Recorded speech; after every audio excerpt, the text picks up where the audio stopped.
Take-off. O que é um take-off? O avião fantasma. O início ao início. Descolagem de... Avião, mais. Sim. Pode ser também uma manobra de surf, take-off, não é? Partida. E o que é que isto tem no take-off de um avião, no take-off de uma manobra de surf, o que é que tem em comum? É o início.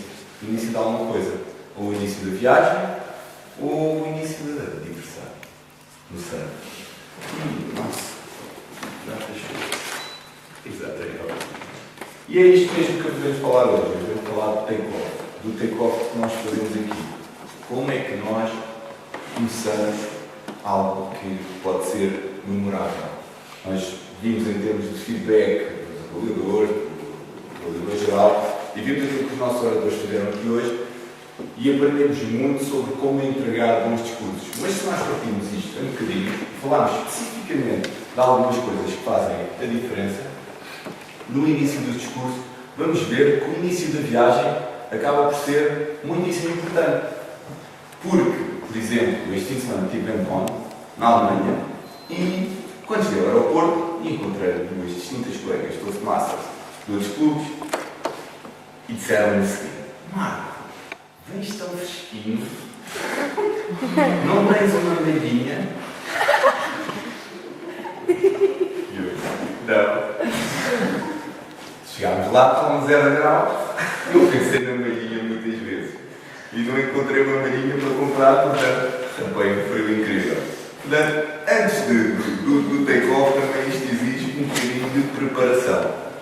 E o take-off exige o quê? Naquilo que nós fazemos nos Toastmasters.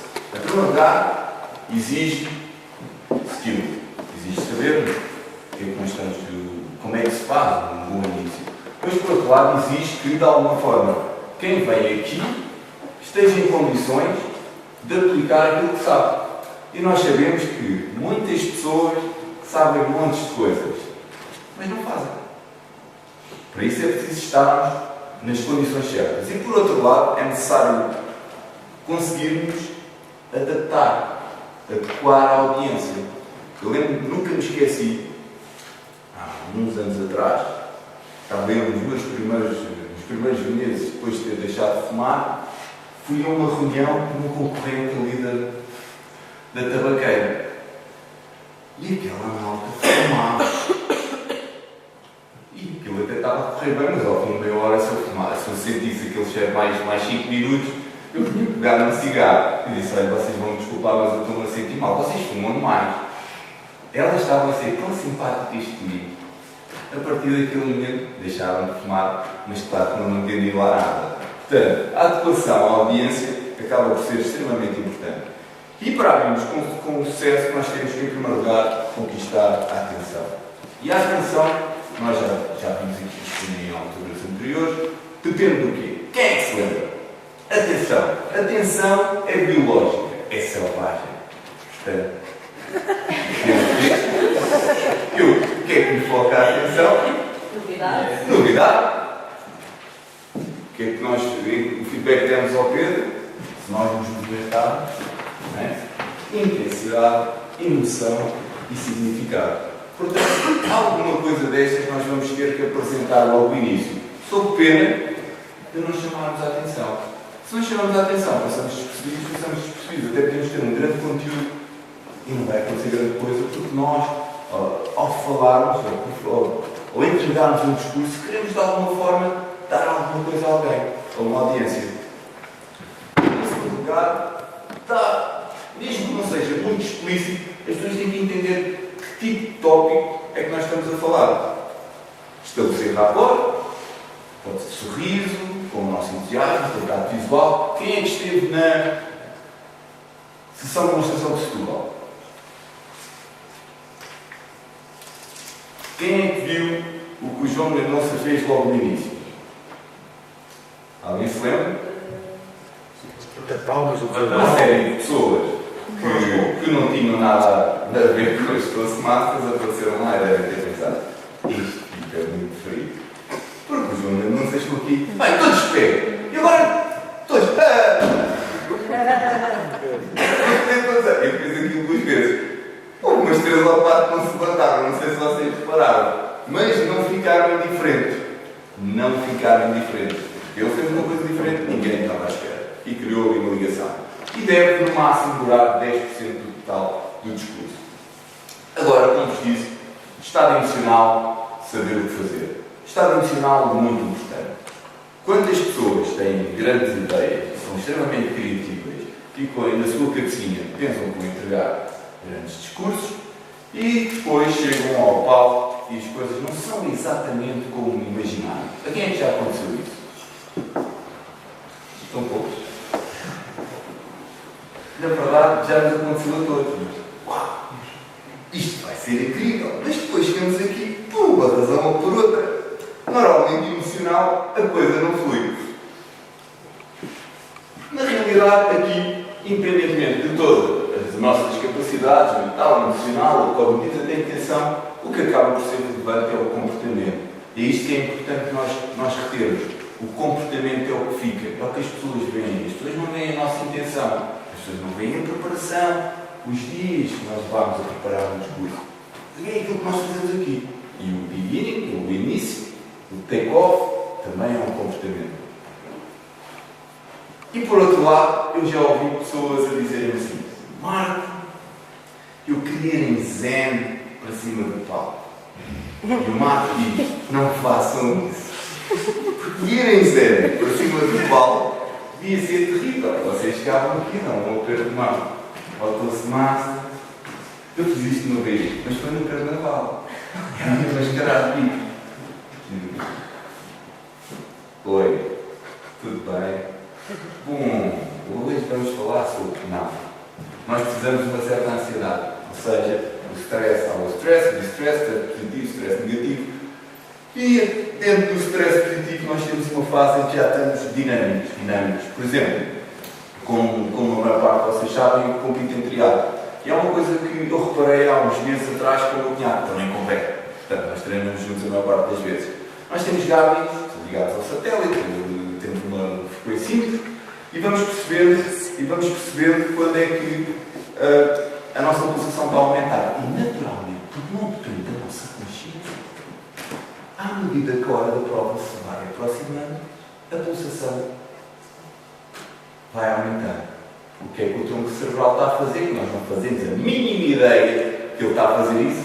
Está-nos a preparar. Se nós não estivermos preparados aqui por cima, não conseguimos ter uma entrega com poder.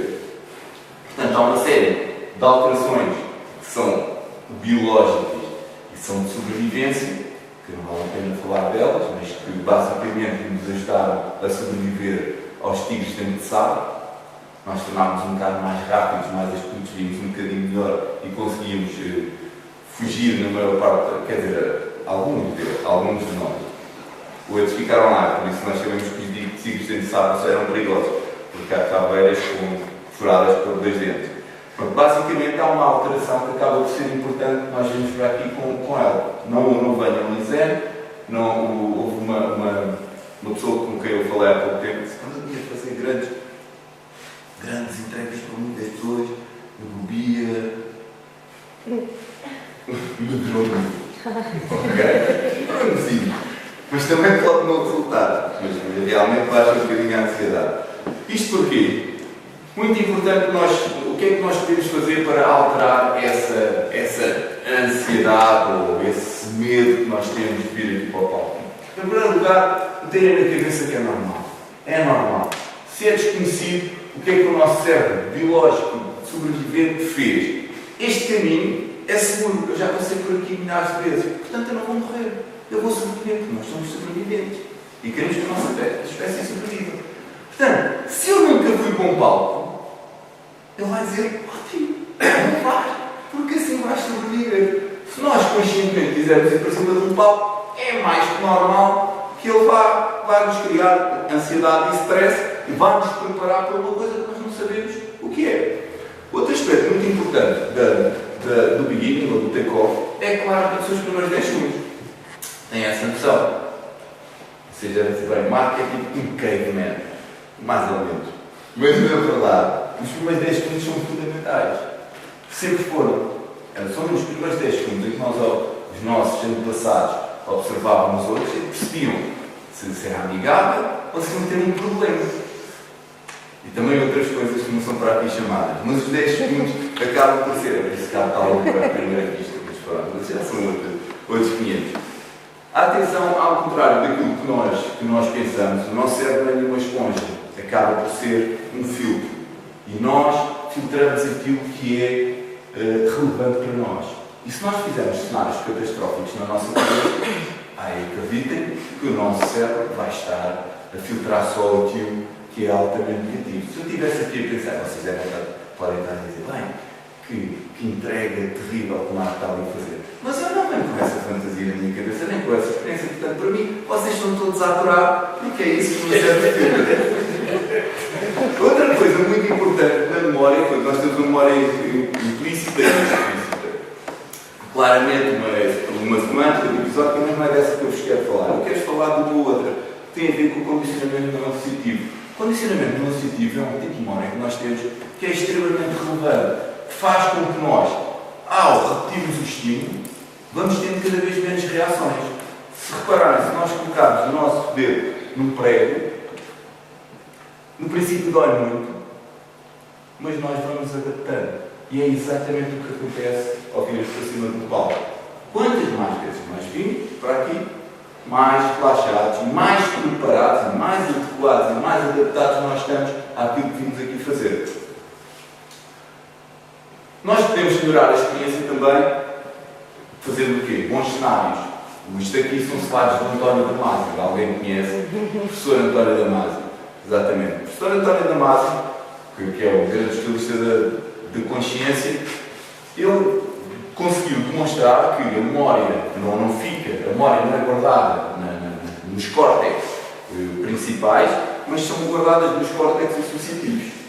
Mas se nós recuperarmos isso de olhos fechadinhos, exatamente esta experiência, são exatamente os mesmos córtex que são ativados. Portanto, eu posso reprogramar o meu cérebro para ter uma experiência diferente, fechando os olhinhos, com os olhos abertos, mas recuperando a experiência ou criando uma experiência que realmente a mim me interessa. Portanto, eu posso melhorar muito a minha entrega, reprogramando os meus circuitos neuronais apenas visualizando, e a visualização criativa acaba por ser importante.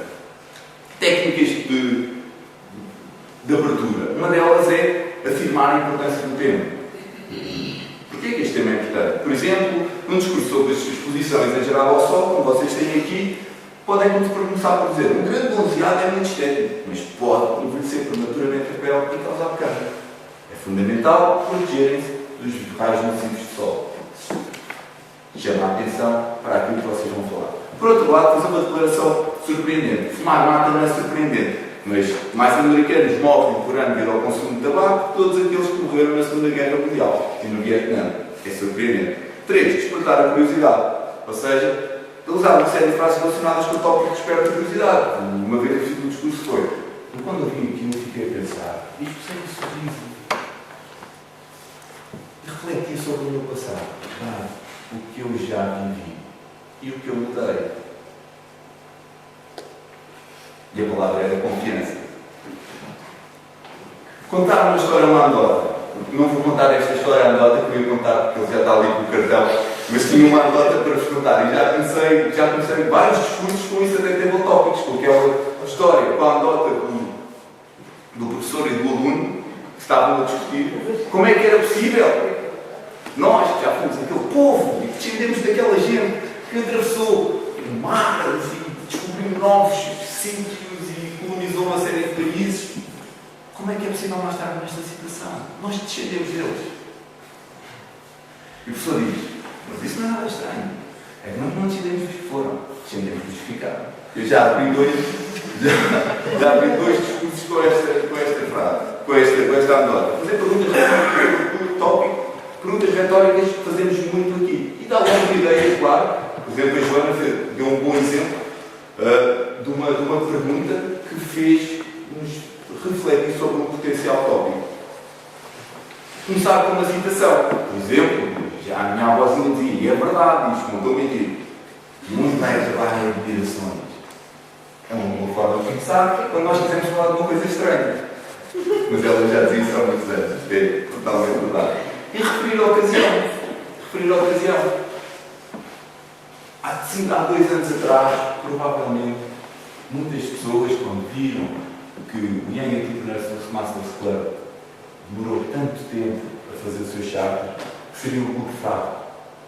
Meus caros, passados 2 anos, até agora vamos dizer nós somos campeões da Europa. E podemos fazer um discurso a partir disso. Ok? Portanto, como costuma dizer, muitas das vezes, começou mal, mas acabem bem. Eu desafio-vos a começarem bem e a terminar